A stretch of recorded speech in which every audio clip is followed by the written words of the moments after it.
The Lucknow Pact 1916. The Lucknow Pact is an agreement between the Indian National Congress include and the All India Muslim League reached at a joint session of both the parties held at Lucknow in 1916.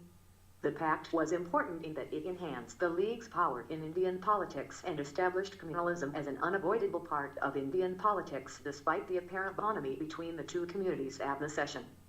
Background to Lucknow Pact. When the Muslim League was formed in 1906, it was a relatively moderate organization with a pro-British stance.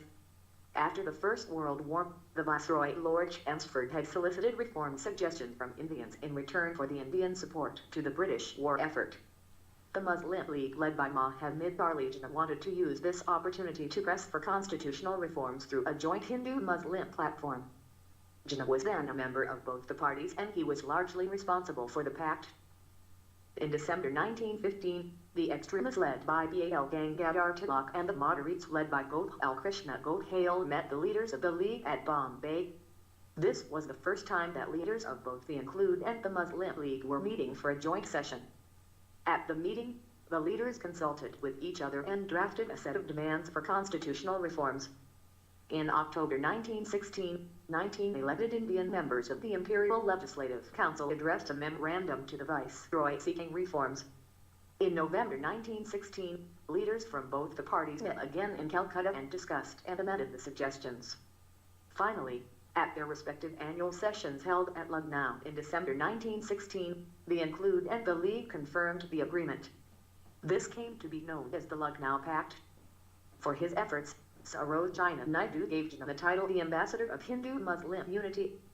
Main reforms suggested by the Lucknow Pact. Reforms suggested in the Lucknow Pact: self-government in India, the abolition of the Indian Council, separation of the executive from the judiciary, salaries of the Secretary of State for Indian Affairs to be paid from British coffers and not the Indian funds, 1/3 road representation to be given to Muslims in the central government, the number of Muslims in the provincial legislatures to be laid down for each province, separate electorates for all communities until a joint electorate is demanded by all, introduction of a system of weightage for minority representation. It implied giving minorities more representation than their share in the population, increasing the term of the Legislative Council to 5 years, half the members of the Imperial Legislative Council to be Indians, all elected members to be elected directly on the basis of adult franchise, 4/5th of the members of the provincial legislatures to be elected and 1/5th to be nominated.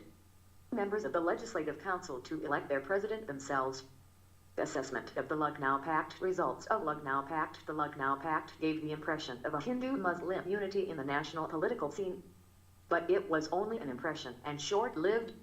The agreement between the parties on a separate communal electorate formally established communal politics in India. Through this pact, the Include also tacitly accepted that India consisted of two different communities with different interests. This pact pushed the hitherto less relevant Muslim League into the forefront of Indian politics along with the Congress Party.